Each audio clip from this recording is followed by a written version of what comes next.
What will the Eagles offense look like on Monday Night Football without A.J. Brown? We got a bonus show coming up for you next on the PHLY Eagles podcast with Zach Berman in studio and Fran Duffy calling in.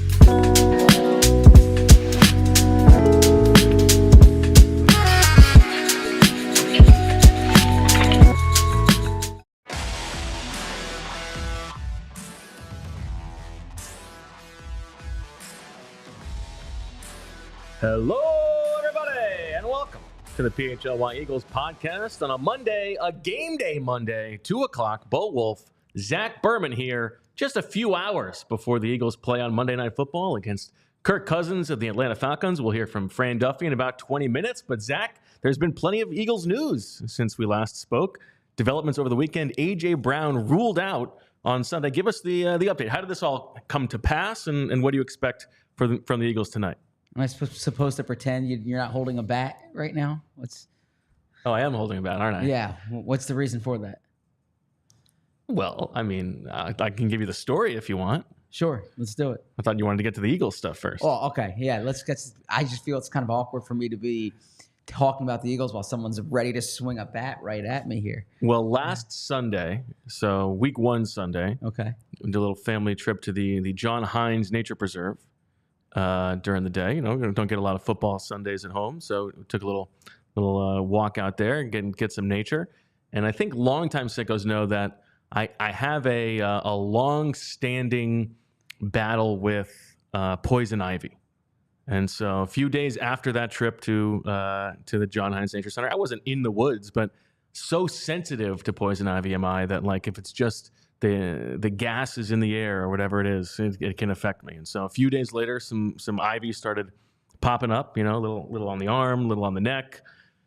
And here we go. I gotta get back to battle. And so on Sunday, yesterday, finally got some help, some oral steroids. And so, I mean, I'm on steroids. I'm juiced up. I'm hoping I want to be able to sock some dingers. And so I've been walking around the city of Philadelphia just prepared. Okay. Somebody throw me a pitch. Let me sock them. I'm juiced up. I want to test it out. So that's what this is about. Okay. Yeah, Steve Traxler walked by me on Chestnut Street, hung a curveball, and I bashed that bad boy 500 feet. I was at the cages on Saturday morning, so I can appreciate that. Yeah, how'd you do? I did decently, actually. We'll get to that after the news. Okay. Yeah, so A.J. Brown. Are you going to keep this the whole time on the show? I mean, kind of stay ready. Okay. A.J. Brown is not playing tonight. This is what happened. On Friday, on Friday's practice, he felt tightness in his hamstring. The Eagles pulled him back from practice on Friday. He did not practice on Saturday. He was not in the locker room on Saturday. The team officially deemed him questionable for the game. They had a walkthrough yesterday morning. Literally 20 minutes after the walkthrough or so, they announced that he's out.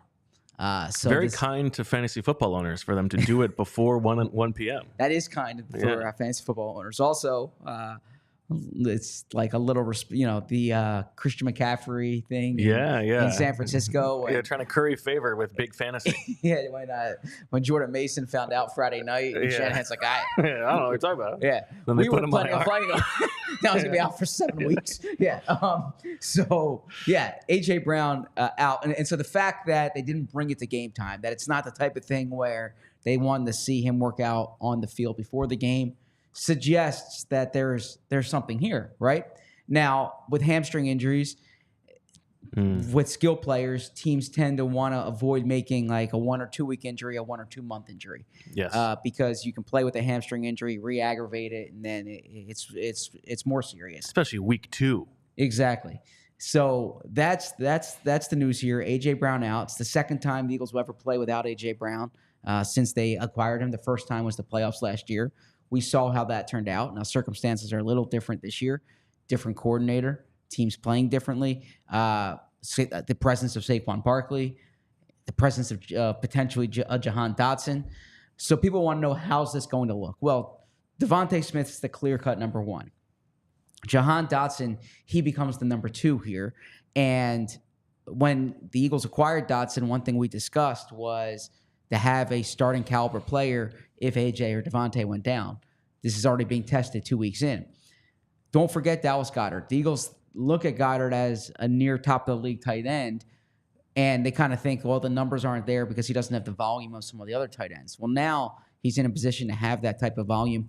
Also, Saquon Barkley. Saquon Barkley lined up either in the slot or out wide on 20% of the passing plays that he was in on Friday night. So he's someone who could factor into the mix here. But ultimately, I think that it's pretty clear this is a major effect on the Eagles' offense, and they're going to have to adjust accordingly. Yeah, let's talk AJ specifically first.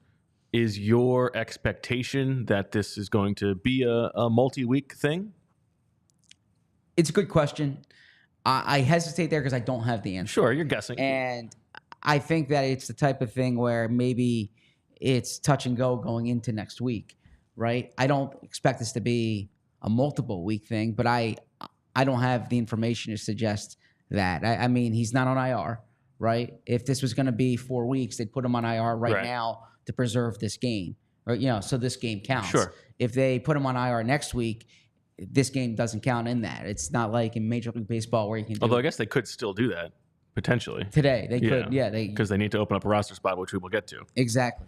So they could, but unless they do that, my assumption is they think he'll be back within 3-4 weeks. Now, offensively, this is it's an interesting test for Kellen Moore because this happened so late in the week that the original game plan was already put in, right? Yep. So they have to sort of adjust on the fly as to what the offense is going to look like. The guys you mentioned, let me frame it for you this way, Zach.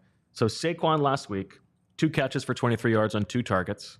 Devontae, 7 catches for 84 yards on 8 targets. Dallas Goedert, 4 catches for 31 yards on 5 targets. If you had to bet your ability to ever ride a Waymo again on one of those 3 guys having a bigger night, target-wise, production-wise, than they did in week 1, who would it be? Well, this is tough because Waymo is going to be a really big deal in the future here. And I certainly don't want to jeopardize my chances of being on a Waymo. I mean, that's like if 15 years ago you said you're betting the chances of Uber or Lyft. I mean, that's what Waymo might be like. So I got to be considerate here about where I'm going. I think the biggest beneficiary will be Dallas Goedert. I think so too. You don't have anything, nothing more? I think that because Dallas Goedert will function as the number 2 wide receiver, I think that in the progressions, obviously Jalen has a connection with him. They'll look to him more. There might be more play designs that feature Dallas Goedert. I know that the quick thought was that Jahan Dotson is the biggest beneficiary of it, and certainly in playing time, I would imagine Dotson is. But I think in terms Dotson had 0 catches on 1 target last week. I would imagine he's going to outdo that tonight. But I think in target distribution, I expect Goddard to be so those were good numbers there. Goddard was 4 catches, 5 targets.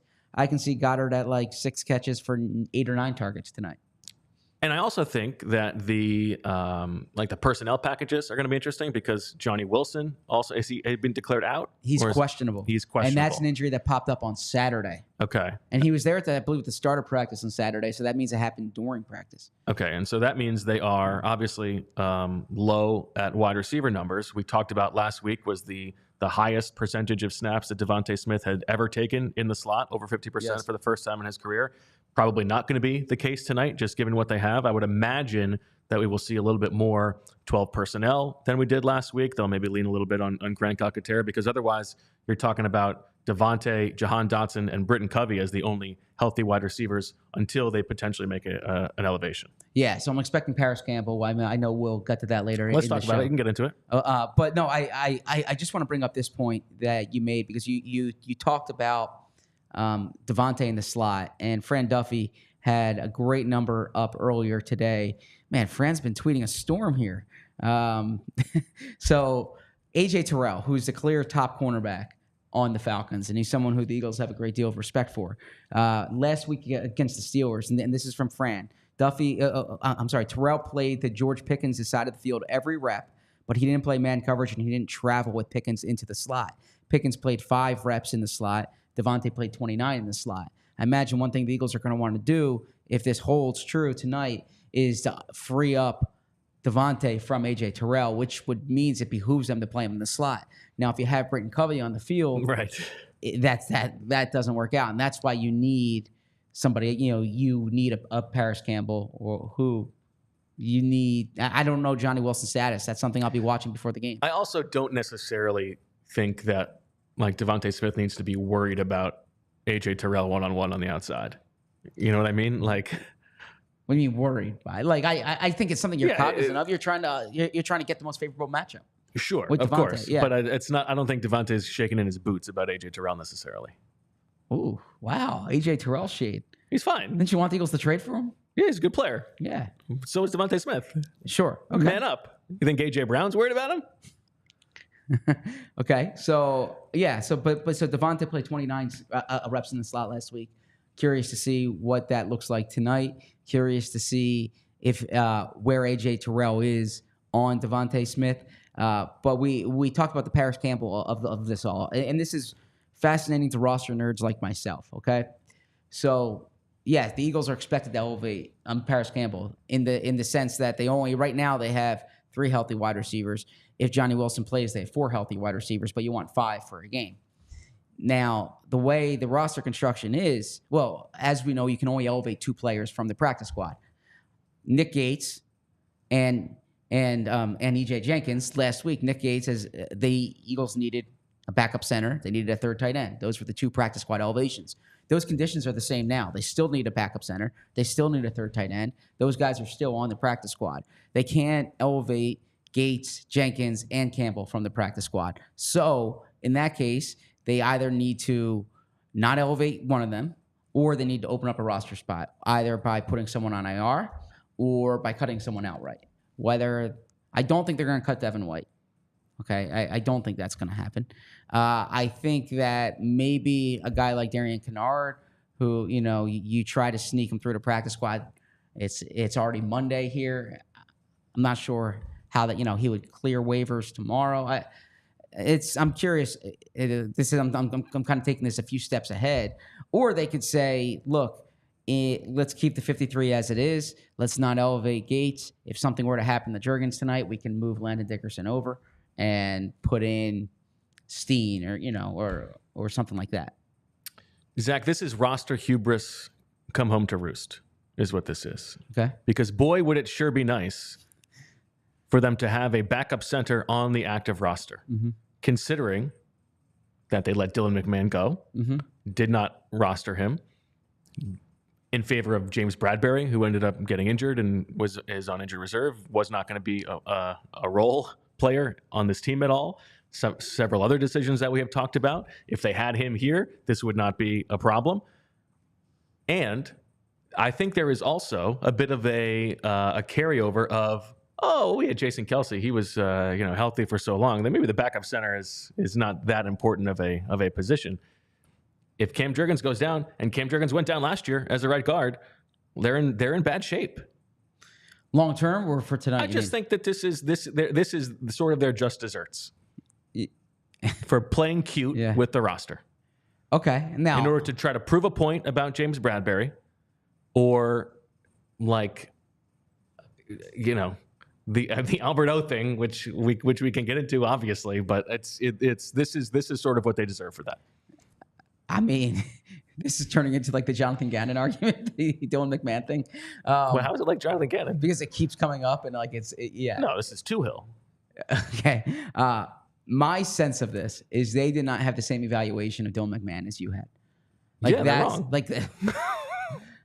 Now that's hubris. But they're also they don't have a backup center on the active roster. Now, on the active roster, correct. Right, and so when you are relying on, we get to play this game of two elevations that we need to cover for a backup tight end or a backup center, then when something pops up midweek, you're not covered. Yeah, and look, I know that there had been talk of of getting Trevor Keegan snapping experience. I know that's something he did. Yeah, why don't we up to the start at draft. right guard first before we get to center? But no, you are right, and I actually think the third tight end part of this is maybe the bigger deal of all, because if you want to have 3 tight ends on your team, right, then carry 3 tight ends on your team. Sure. Don't just rely on the practice squad. The offensive line part of it, the Eagles, which is why I don't expect that the wide receiver injuries make it so that I don't think they would be willing to go only 2 tight ends active for this game in particular, because if another wide receiver goes down, they got to live in 12 or something like that. Yeah, the Eagles on the offensive line, the Eagles clearly chose development, and when I say that, they chose Kennard and they chose Keegan, 2 players they think have like starting type potential over like purely position backup, and we can debate the merit of that. It's clearly something that's biting them now. But this is the other thing too, Bo, is they had they had a roster spot free when James Bradbury went on IR. Exactly, and they chose to put Oren Burks on. Yeah. Okay, that carried that extra linebacker. Yes, and that to me it's like, all right, that was your chance to make sure you had the numbers here. Totally agree. They chose to bring in Byron Young. Who is he's not like a backup nose for them, right? He was inactive last week. Yeah, they could have done Jenkins then and elevated Burks. Yes, right, exactly. And then in this situation, they've got Devin White back. They wouldn't need Burks. Exactly. And just we're going to actually have to let Jeremiah Trotter Jr. play on punt coverage. So I'm with you there. It's like, so I'm curious to see. We'll find out in an hour and 43 minutes what they do. I'm curious to see what they do. What do you think they do? Do you think they make a roster move, or do you think they leave one of these guys off? I think I lean towards they make a roster move. They waive somebody and promote either Gates or Jenkins to the active roster, and then elevate Paris Campbell. And who do you think would be waived? The problem is I want to say Tristan McCollum, but I don't know if they need him on special teams tonight. But I think that he's probably the last guy on the roster. I was thinking Kennard or Young. Yeah, I mean you could do Young because he was already waived. Yeah. I mean those are the guys who are inactive. Yeah, that makes sense. Or I do think it's possible that they just go in with Dickerson as the backup center and roll the dice and just hope that. Yeah. Plus Kelsey's in the building, so exactly. if they really need it, that's true. They'll mic him up in the third quarter and put him on the field. Yeah, and it's not like anyone would notice. He blends in pretty well. So there you go. Yeah.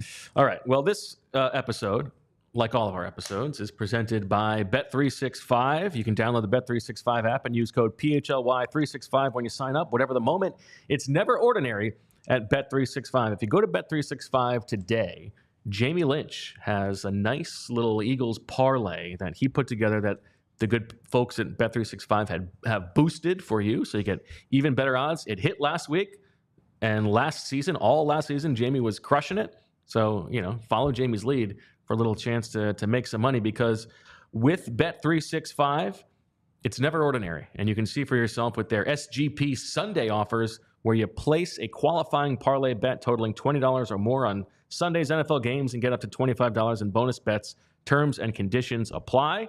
Download the app and use code PHLY365 when you sign up. Whatever the moment, it's never ordinary at Bet365. Download the Bet365 app. Use code PHLY365 when you sign up to get $200 in bonus bets when you bet $5. Whatever the moment, it's never ordinary at Bet365. Must be 21 or older and physically located in Pennsylvania. If you or someone you know has a gambling problem and wants help, call or text 1-800-GAMBLER. Over to you, Mr. Berman. Yeah, I'm happy to tell our audience about Empire Today. And over the past year, we've spoken about Empire Today quite a few times, because with Empire Today, you get to shop at home convenience, the right products for your needs, quick and professional installation, and a price match guarantee. Empire Today is the best place to get new flooring. So, of course, there are copycats.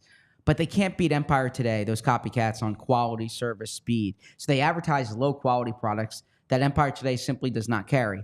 Empire Today won't promise the lowest prices. What they will promise, because anyone who does that is putting flooring in your home that you wouldn't want, that they would not put in theirs. That's what's great about Empire Today, is they believe in the products they have. They keep shopping for floors simple, with a curated product selection. Their philosophy is to help you find what you need, not overwhelm you with thousands of choices and substitutes.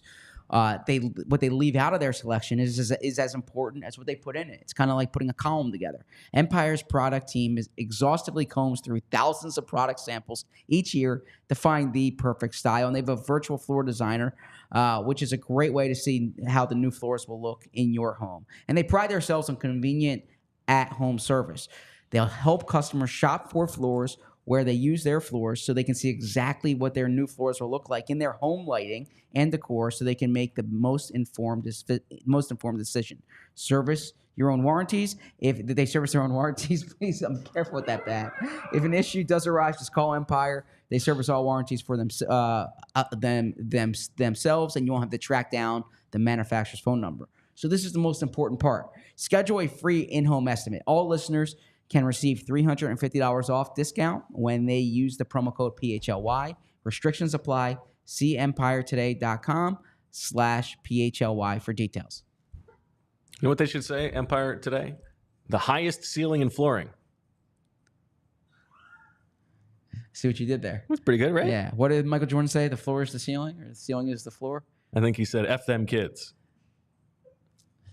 Did he say that? Yeah. Okay. It's a classic Michael Jordan quote. Didn't you know that? All right. Speaking of our Michael Jordan, let's bring in Fran Duffy now, who's patiently waiting. Fran, how you doing? Doing better than Zach at the moment. No, doing well, guys. You guys are talking Michael Jordan. Bo's got the bat on his shoulder. I don't know what we're doing right now. Would this intimidate you, by the way, if you're conducting a show and someone's holding a baseball bat ready to swing like a foot away from you? It's a little unsettling. Yeah, Yes. I would find myself a little distracted, so I don't envy you in this moment. Yeah. I mean, I'm just hoping for anybody to give me 95 on the inside corner, and I can swivel my hips and bash this bad boy into the bay. Come on. Look, as long as you could just make it to the game tonight, that's all that really matters for us. Yeah, you need your performance enhanced tonight. So there you go. I just want to sock some dingers, man. Hey, Fran, before we get to the Eagles offense tonight, what do you make of Zach's boy, Bryce Young, getting benched? My boy. Yeah, he's from right over there. The Philly guy. Yeah, that's true, actually. Look, it's not, but judging by the way that he's played the last 2 weeks, it's not overly surprising, right? But at the end of the day, like, it is shocking because Dave Canales was hired with that in mind, that he's there to kind of revitalize Bryce Young's career, and so for them to give him the hook so early definitely is surprising. I do wonder if there's, do you try and make a call and see if he's available just to kind of take that headache off their hands, or are they willing to jump ship that quickly? I think that's interesting. Yeah, well, he would, right? Of course. I mean, yeah, Bryce Young has, well, I don't see how he fits with, but well, sure. Yeah, how about a Pickett swap and you trade a third for a fifth or something like that? 100%. Yeah, okay. Now David Tepper is a former Steelers minority owner. He's got to have some insight on Kenny Pickett. There you go. Yeah, I mean, you were talking last week when you were watching the Saints-Panthers film that they looked like the worst team in football, and they didn't look too much better yesterday. No. It seems like a reasonable thing to do. Maybe a step back for a step forward. However, that said, we got to at least mention that it took 2 weeks for Dave Canales' wandering eyes to play a factor in their season. I mean, talk about commitment issues. Wow. Yeah, I'll leave that one there for you. I'll let Zach sell that one. Yeah, I'm not selling that. I'm not speaking about his commitment issues. It is surprising though to see how quickly they kind of gave him the hook. And it didn't look good last week on film. It got a little better as the game went on, but yesterday wasn't pretty either. I haven't gone through every drop back yet, but buzzing through some of the highlights and lowlights, and it was more of the latter. That was a tough watch. Zach, our friend, we have a super chat from Mike McMahon who wants to know what your favorite memory of his is. Yeah, I'll get back. I'll put that in the article tomorrow after breaking down the Eagles. Okay. The mobile Joe Montana. Thank you to Mike McMahon for supporting the show. Okay, Fran, put yourself into Kellen Moore's shoes. You get the news deep into the week that you're going to be without A.J. Brown. How would you, against this Falcons defense, change things and make your priorities?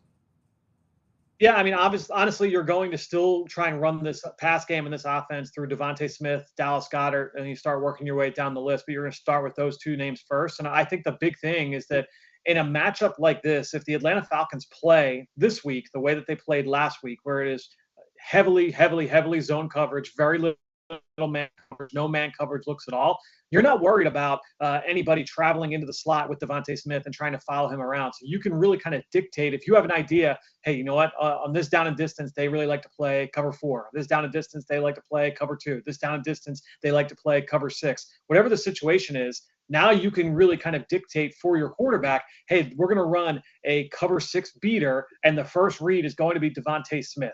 And if it's not, then your second read is going to be Dallas Goedert. Your third read is going to be Jahan Dotson. You kind of work through it that way. It goes back to everything we said last week, though. You're going to try and put stress on those zone coverage defenders. So no matter what the down and distance is, maybe you are targeting the middle of the field linebacker to the boundary side. All right, well, there are different things you can do formationally and with motion, and it all is going to be on a play-by-play basis to try and put that guy in conflict.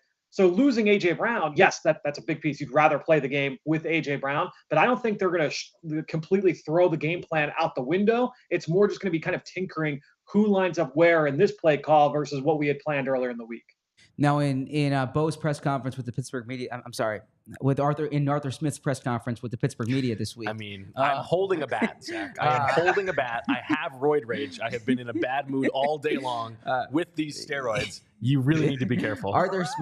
Arthur Smith said the reason why Justin Fields did not test the middle of the field was because of Jesse Bates' presence.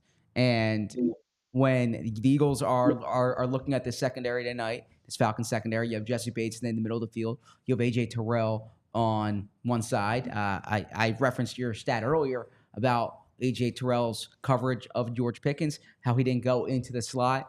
With Kellen Moore focused on matchups, how did the presence of those two defensive backs in particular color the way he kind of draws up this game plan?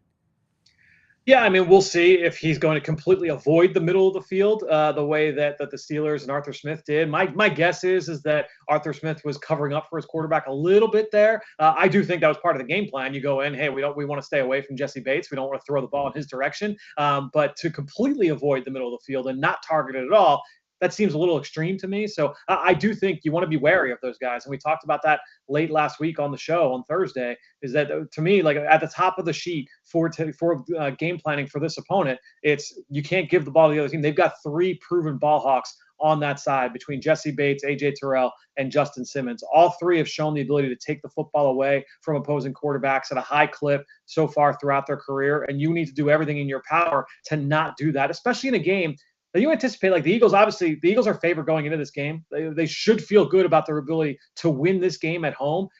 Don't give them freebies. Don't give them more opportunities to be able to keep themselves in this one. So for me, this should be a play it safe game for Jalen Hurts, especially after last week. Learn from those mistakes down in Brazil and come back and have an efficient performance against the Falcons. 6-point favorites at the moment for the Eagles. Do you have any expectations for Jahan Dotson? How long do you think it really takes to integrate a guy into the offense?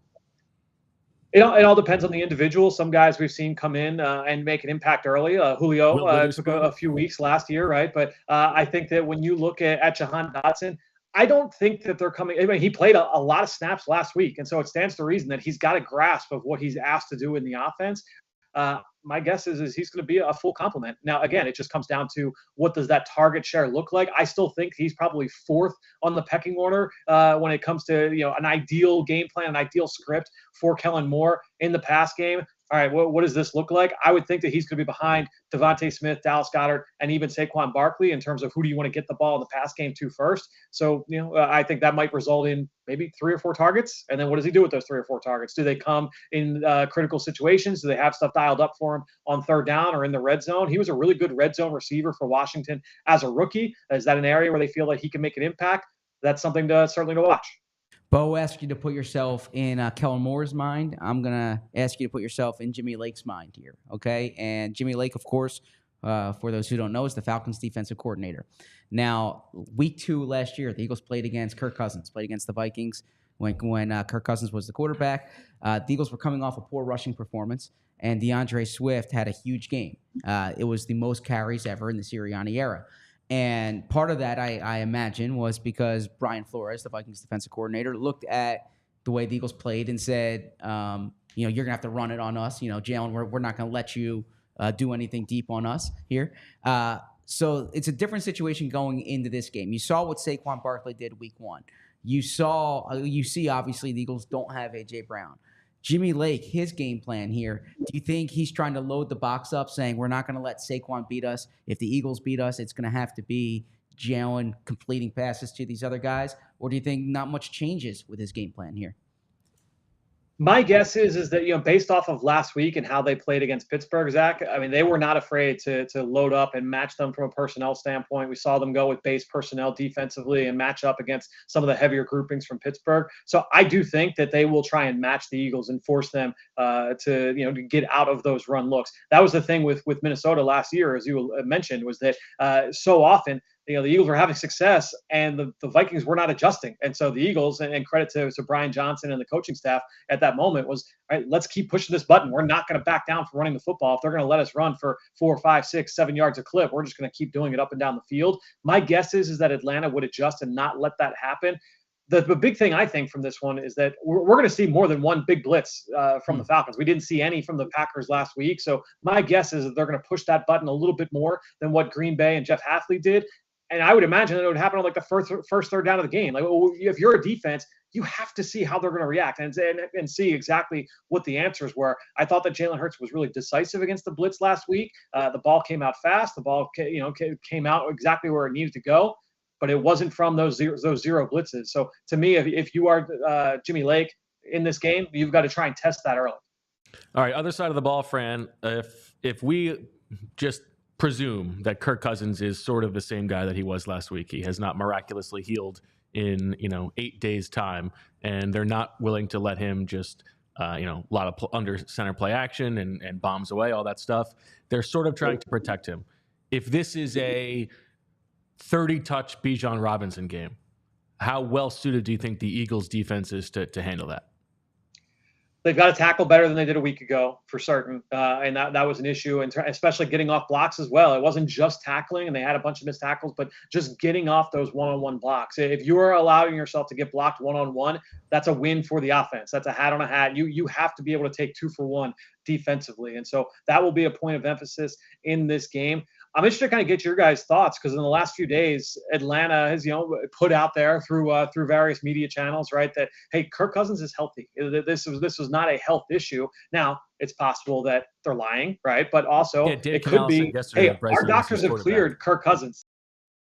Everything is showing up that everything is okay, and that it's more of a mental thing. If it is a mental thing, then there's a chance that they come out of this and they say, they look a lot different offensively from a structure standpoint. I still lean. I mean, we've seen some of the video footage of Kirk Cousins at practice. They made sure they put out some under center reps of him in practice, and he still looked a little slow getting out there from under center. But I'm interested to get your thoughts. I know, Diana Rossini from The Athletic put out that he was 100% healthy. I'm interested to get your guys' thoughts on that, because that's not what I saw necessarily on film, but it is possible that it's a mental thing, and some guys, they need to be able to trust it before it shows up from a physical standpoint. And so when you say not healthy, and you saw it on film, is it with the way he moved, or simply with the usage? Because obviously a lot of the dialogue has been about the fact that he wasn't under center, and that takes away the play action, because literally the way you're moving, the way you're taking those steps back, when you're coming off that knee injury is affected. So was it the way he was used, or is the way he was moved? The way he was moving that made you feel that he's clearly not back?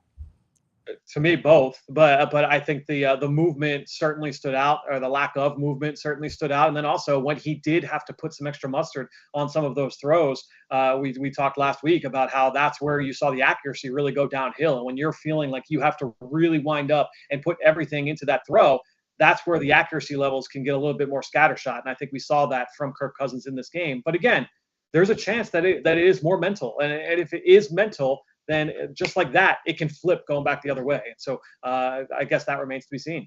Yeah, the big thing I'm looking for is in terms of tendencies. And this is a stat here from Field Yates from ESPN, where he said the Falcons were in pistol or shotgun on 96% of their snaps. And of the 22 snaps out of shotguns, the Falcons had 0 designed runs, and of the 20. What's that? Go ahead. So did I listen? Did you listen to our show last week? Yes. Yes. But Bo, sometimes people don't. Well, I'm just saying, credit Field Yates. Why we gave that stat ourselves? Okay, are we only allowed to say thing one? We do how many Field shows Yates a week? is great. He didn't create that stat. All right, I'm going to defer to you here then. Okay, I was. That is why I don't think. That's why the mental stuff doesn't really pass the sniff test to me, because it was their whole game plan. If it was a mental thing, it would be like, oh, he went out there and he just didn't feel like he could rip it, and they had to change it as they went. Like, this is the game plan they put together for week 1 when they had all offseason to prepare. And then you get into the discussion of, all right, well, how much say does Kirk Cousins have on the game plan? Did he say to Zach Robinson, hey, I want to ease into this? Like, how much say did he have into it? Because, again, I would agree with you, Bo. The fact that they played the way that they played, to me, showed that they were trying to hide it, right? That they were trying to help him kind of ease back in. So is it going to be from 0 to 60, or are they going to say, all right, we're going to get him under center 10 reps this week? Or, are they going to kind of ease in and just kind of gradually grow it from that standpoint? My guess is that it would be more of a gradual growth there. But again, we're not going to find that out until tonight. We have a super chat, another one for you, Fran, from John, who says, do you think that Atlanta goes with a lot of cover 1/robber defense with AJ out? No, because I don't like a lot of those matchups. I know you like a D. Alford a little bit more than I do, Bo. That's true. I think when you get into those from a one-on-one standpoint, look, they did not play any man coverage at all. So for them to then go and say they're going to play a whole lot of man, that would be a little surprising. It was only a 1-week sample that said last week. So, is there a chance they play man? Of course. But I don't think that they're going to heavily lean into that. I think when you look at Raheem Morris's background, especially the last few years, it has been zone heavy, really, no matter where he's been. And so I do think it'll be more zone coverage. That said, yes, they will change it up from time to time. But I don't think that with A.J. Brown out, all of a sudden that's going to completely flip the script in terms of their game plan. Now, you have your prediction up on allphly.com. My prediction's up there as well. The audience can check that out. But you see this as a higher scoring game than I do. So you think this hits the over, and you think the Eagles are scoring into the 30s. Why? I just think if the Falcons are going to play the way that they did a week ago in terms of the structure of that defense and attacking zone coverage or playing zone coverage, I think Kellen Moore and the way that this offense is structured, I think that they do a good job of being able to attack zone coverage and finding those weak spots, finding those soft spots. I have a lot of faith in the Eagles offensive line to win the battle at the line of scrimmage in this one. I do think that they didn't play up to their standards a week ago, even though it was a good day on the ground for Saquon Barkley. I do think that offensive line will be out to show that they can play a little bit better than what they did last week in Brazil. And so I do think that this offense has the ability to score a lot of points here against this Atlanta defensive front. And then the other way too, I think that this defense should be able to perform well against this Atlanta offense and that offensive front. So to me, I feel pretty confident that the Eagles win this game and cover, but we know it can go the other way as well. Well, Fran, it is also Nick Foles night at the link tonight. A great story on allphly.com that everybody should read. Zach talked to everybody in the locker room who has been around Nick Foles for some of their memories. You've been in the building with Nick Foles. I think you were at the Super Bowl party that night. I was. Well, at the Super Bowl party that night. What do you think of? Yeah, I mean, look, I can't say that I spoke with Nick that night, but certainly was able to share my thanks with him. Obviously, growing up a huge Eagles fan, it was a really fun moment and a great moment for the franchise. But I think when I think back on that run, I mean, that Minnesota game, watching that from the studio, getting ready for a pregame show or for postgame show and everything. I mean, it was an unbelievable performance. And then just being in the building for that win, I know you guys were as well. I mean, Nick Foles, I'm pretty sure to this day, is still the highest graded performance by PFF and a quarterback in Super Bowl PFF history. You're welcome, Bo. But I think when I'm not there for you to hit me with the bat. But a flawless performance, near flawless performance from Nick Foles in that game, and certainly one of the most impressive on the biggest stage in the history of the NFL. I like the idea. There's a statue of Nick Foles outside the link, not for the Philly special, not for winning the Super Bowl, but for achieving the highest grade in PFF history. Yay! In the Super Bowl.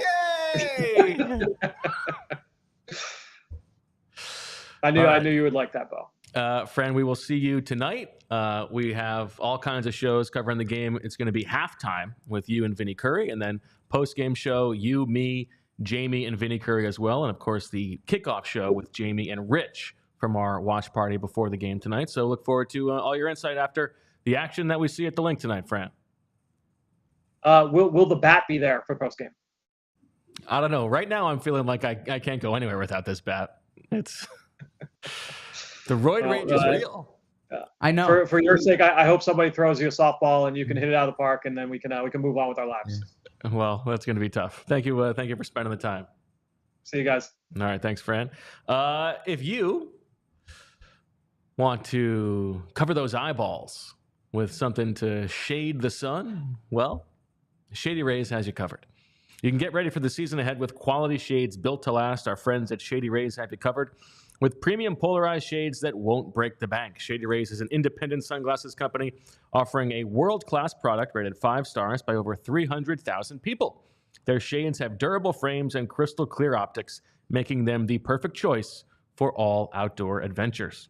They have hundreds of options to choose from, so you're bound to find the perfect pair to match your style.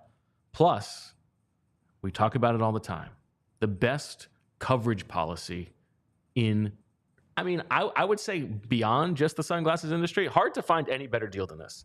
If your shades ever go missing or take an unexpected hit, don't sweat it.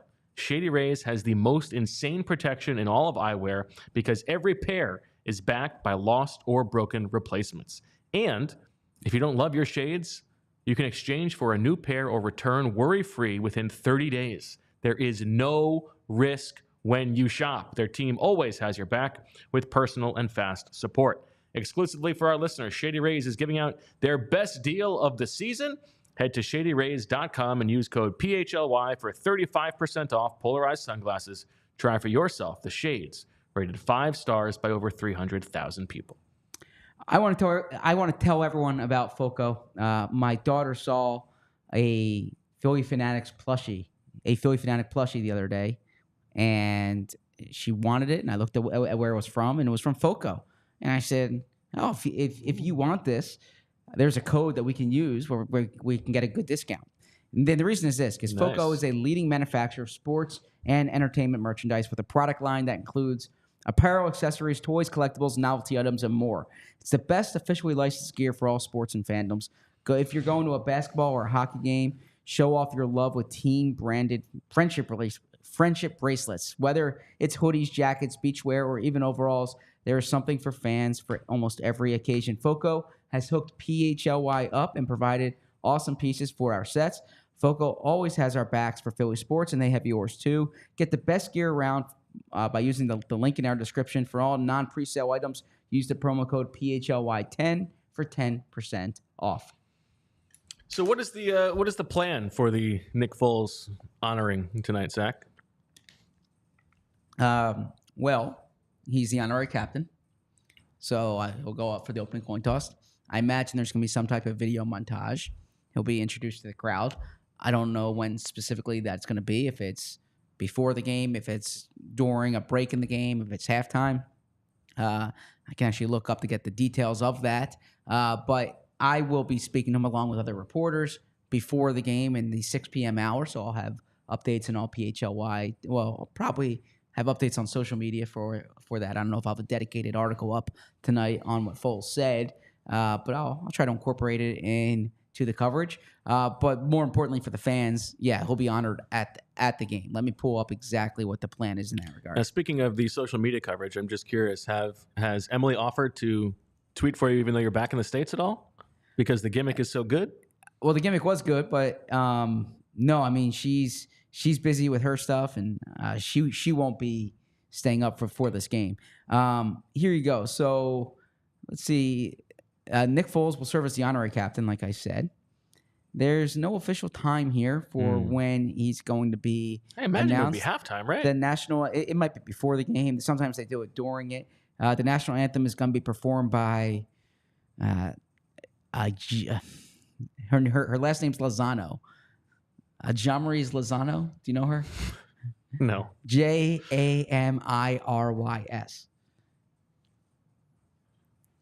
Lozano, she's performing the national anthem. I look forward to hearing that. Yeah, good get for Lozano. In honor of, this is actually interesting for longtime Eagles fans, and I saw this on PHLYEagles.com as well. They had a story on this. In honor of Latino Heritage Month, Eagles legend Jason Avant and performers from the Escilla Dance Studio and Art in Motion Dance Studio will perform salsa dances. The performers hail from Cuba, Venezuela, Colombia, Puerto Rico. Flair that you just put on Venezuela, my word. Oh, man. Puerto Rico, Mexico, and the Dominican Republic. So there's, so you'll see Jason Avant. I can't believe you're doing a show with a bat in your hand. Jason Avant will be honored at the game. Can you please get it together, Bo? We're doing a professional show here.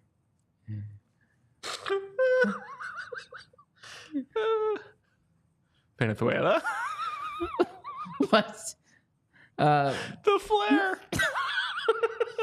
In any event. Oh, you were really feeling yourself. Good for you.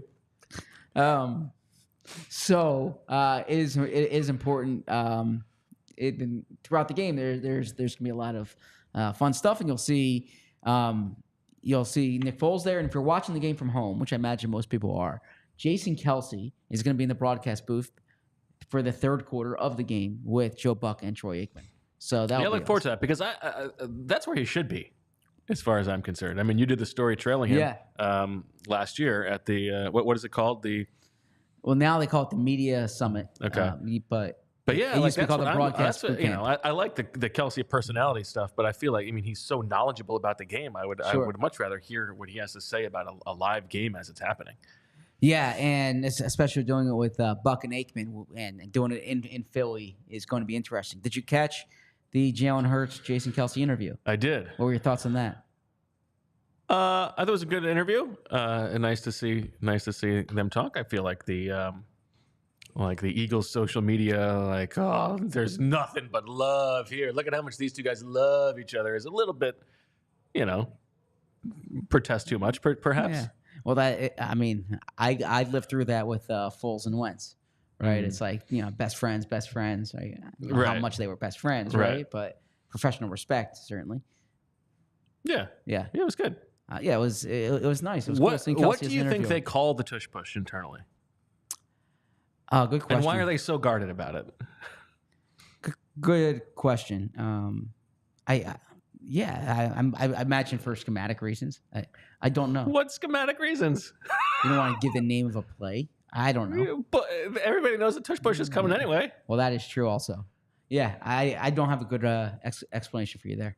Okay. Well, it sounds like they've got a funny name for it. That's all. You think it's funny? The way that they talk about it, yeah.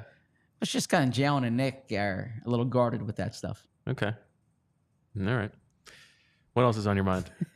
There's a lot on my mind here. The game tonight. How about the Saints putting it on the Cowboys yesterday? If the Eagles win this game, they'll be alone in first place. Yeah, well, I actually think what jumps out to me more than because the first place thing, it's week 2 going into week 3. Like I saw a stat that on social media that Saquon Barkley is on pace for X amount of carries.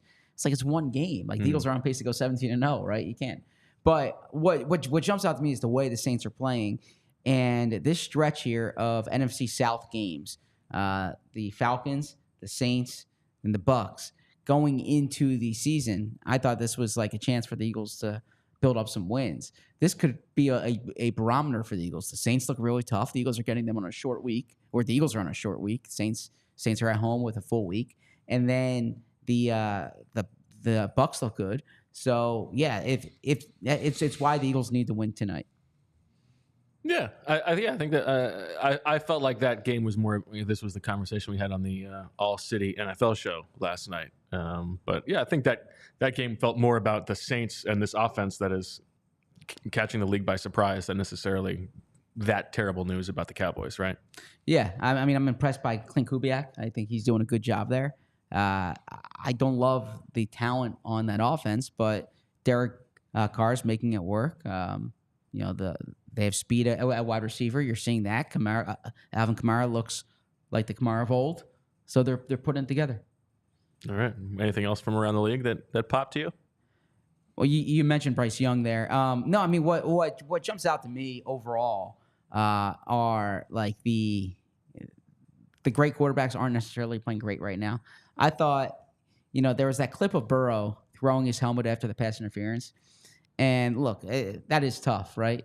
The Bengals outplayed totally outplayed him in that the game. Bengals had the ball up to with a chance to put the game away, and they gave the ball back to the Chiefs, right?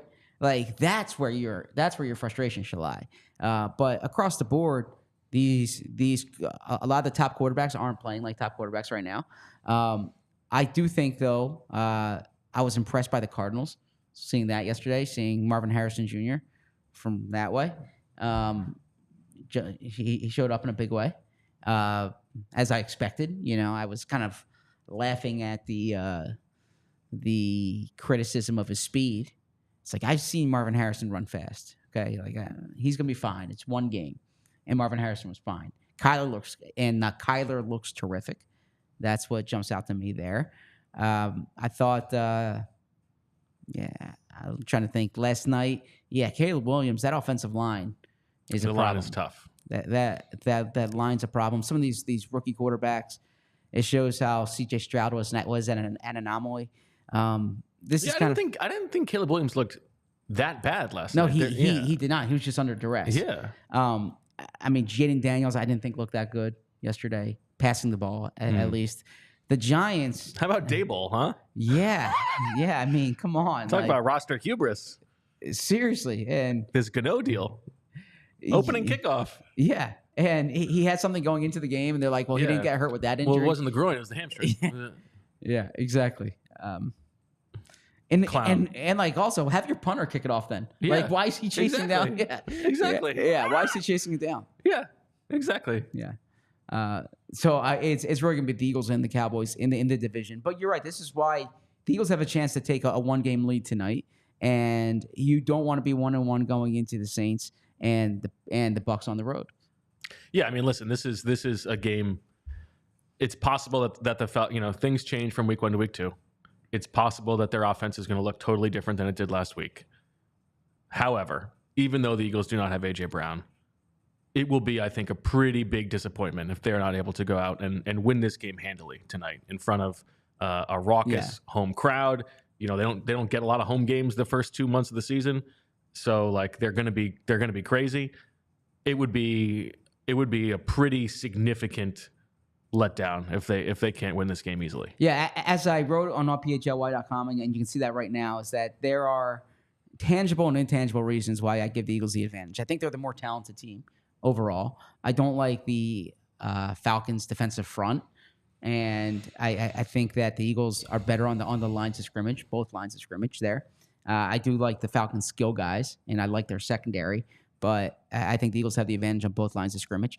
But then the intangible reasons, like you mentioned, this is a Monday night game to open the link with Nick Foles being honored, with Jason Kelce in the house. Like this is going to be a raucous environment here. And I understand that the crowd's not winning you a game, but this is where you should see the home field advantage come to fruition. Do you have, aside from your final game prediction, any floating predictions for what might happen in this game, whether it's a big play or somebody stepping up? Or I think Bryce Huff gets a sack tonight. Okay. Yeah, I do. I mean, I'll say this: like, I'm not making excuses for the Eagles, okay? But one thing that came up during the week in talking to people in there is how bad the field was. Like, we saw it, but I didn't play on it, and in talking to people in there, like it really had an effect on them. So Bryce Huff, you can see footage of him slipping, but as you guys said on the show this week, when I listened to it, Caleb McGarry was very susceptible to, I think Fran made that point, to TJ, TJ Watt got him 3 times. I would expect Bryce Huff to come around that side, and I think Bryce Huff is going to get Kirk Cousins in this game. You think Devin White is active? I'm fascinated by that. He doesn't play special teams like we've discussed. I don't see. Yeah, I would imagine he is active, but it's hard to. I mean, is he going to be active just as an emergency linebacker? I don't know. Yeah, I don't know either. I don't know. I mean, yeah, Nick's laying it on thick that they're going to need him, I'm curious to see what this roster move is today. And then, do you have any of a better sense since we last spoke about what to expect in the secondary with Quinyon Mitchell's usage? Yeah, since we last spoke, I just hear more about the Gene, and I'm expecting to see more Cooper the Gene tonight. Okay. I asked Nick Sirianni this on the record on Saturday about when do you know, like, all right, this guy's up to speed enough. Let's let him learn on the job. And Nick, that's a good framing, I thought. Yeah, thank you. And Nick's response to that was, it's not just like knowing what you're supposed to do. It's when things change, how do you react to that change? But he did say Cooper DeJean's coming on. He's had a few good practices, and that he's going to be a part of this. So I'm expecting. I think we're going to see more of DeJean. I know we'll see Isaiah Rodgers tonight, but my guess, it would surprise me if they move Quinyon inside based on the way Quinyon's playing. I think it's going to be either Avonte Maddox or Cooper DeJean inside, and potentially some kind of rotation of the both of them. Sure. Yeah, I do. I do think the Cooper DeJean situation is a little bit different than the discussion we've had, big picture, about the tension between Howie Roseman wanting the young guys to play and Nick Sirianni and the coaches being beholden to whatever's going to help them win this week and being a little bit safe with that. The Sidney Brown conversation we had last year, because I do think there is something to, like, he missed a lot of time. Yeah. He has to be comfortable enough in the defense, and once that is there, then he should be on the field so that he can learn in service of the team being its best in December. I hear you there. I've also seen them sign slot guys on Wednesday and play them on Sunday. I'm not saying like they need to wait a whole half season, but I think they deserve a little bit more of a leeway than, like, Quinyon Mitchell should be out there playing every snap. I'm sorry, I'm not on a lot of sleep right now. Me neither. Yeah, the slot corner they signed last year before the Rams game. Bradley Roby. There you go. Thank you. Primetime Bradley. They could use him tonight. He saves his best for big games. That's what he told me. You're absolutely right. God, I can't believe I didn't get that one. Good one. That's we're teammates, baby. Yeah. Bradley Roby, they signed him on Tuesday. He played on Sunday. So, I mean, I get he was a veteran. Cooper DeJean is a rookie. I think if he's concentrated on slot corner now for 2-3 weeks, let him learn on the job. That's my view of it. Yeah, I think that's pretty reasonable. So although I don't know, like, if Isaiah Rodgers is not going to be playing on the defense, I'm curious what they do with those inactives. I mean, presumably he's the top backup on the outside, so he needs to be active. But then, does that mean that Ringo is down, but he plays on special teams? I don't know. They're gonna carry 6 corners on the active game day roster. I don't know. Inactives are gonna be interesting. In which case, then maybe you don't need Tristan McCollum because of Avonte Maddox as can safety. be your backup safety. You can see that. Maybe Tristan's the guy that they cut. Okay, that's a good one. I have my prediction. Go ahead. Crystal Bald Eagle. I have the Eagles winning this game 24-20. So I don't. Ooh, the classic Zach Middle. Yeah, and I don't. I have them winning but not covering, and I have this as an under. Okay, I'm going to say the Eagles win this game 27-11. 27-11. Yes. How, a 2-point conversion and a field goal. Yeah. Who knows? Well, I'm asking you. Well, it's under 12. How are they getting 11? It's under 12. That's important because if we want to go to our graphic for our swooper forecasting predictions, of course, I need under 12 for the Falcons. Zach, you have 3 items at play. You have, of course, that little poo-poo platter on the opening drive for the Falcons. Yes. Any of these 3 things happen, Kirk Cousins has an under center play action play. I think that one might hit for you because they're really trying to pretend that that's going to be a part of the offense. Drake London gets at least 3 targets, or Kirk Cousins has a 30-plus yard completion. You also have Kyle Pitts has more receiving yards than the combined mileage of Abington High School and Archbishop Wood to the link. That is 53. So he needs at least 54 receiving yards. Yeah, by the way, good game. Story in the Philadelphia Inquirer today by E.J. Smith on Kyle Pitts. Okay, good stuff. Shout out to EJ. And then finally, you have the score at the end of any quarter. Love this one. The score at the end of any quarter features a larger number perfectly divisible by a smaller number. Oh, man. I'm disappointed you got that one. It's so fun. Yes. I have the Falcons score no more than the 12 points they scored in the 2018 season opener. So I need them 11 or fewer. Saquon Barkley and Drake London have more total yards than Bijan Robinson and A.J. Brown. Oh, this is all of a sudden looking good for me. Although Bijan could go off. Yeah, no doubt about it. Yes. Zach's connection is spotty during the post-game show. Hopefully we can rejigger something on our end to make that happen. I'm worried about this. I think I don't want to name any names here. Okay. I think it's the system that we use. Well, you have to use that system. It's only fair. I know, but there are other video conferencing things. I think it's the video conferencing system that we use because whenever I'm on like Anthony's show on it this morning, and it's not that the connection went down, but my video was spotty on it, and my video is like pristine all the time in that at home, except with this one system. So, well, we'll have to find out. I also have Jeremiah Trotter Jr. does not play a single snap on either punt or punt return, just like he surprisingly did not last week. Fran spent his turkeys like a big spender in his rookie debut. Saquon Barkley runs for at least 100 yards. The Eagles complete a pass using under center play action. Yeah, that's right. The Eagles complete an explosive pass out of an empty set, which is defined as 16 or more yards. At least one play is run from either 9-yard line in honor of Nick Foles, and the Eagles win the game. So there you go. That's it for this bonus episode of the PHLY Eagles podcast. Make sure that you download and subscribe and hit the like button and all that good stuff. Evangelize the show and come back tonight because we've got the kickoff show coming up with Jamie and Rich at 7:45.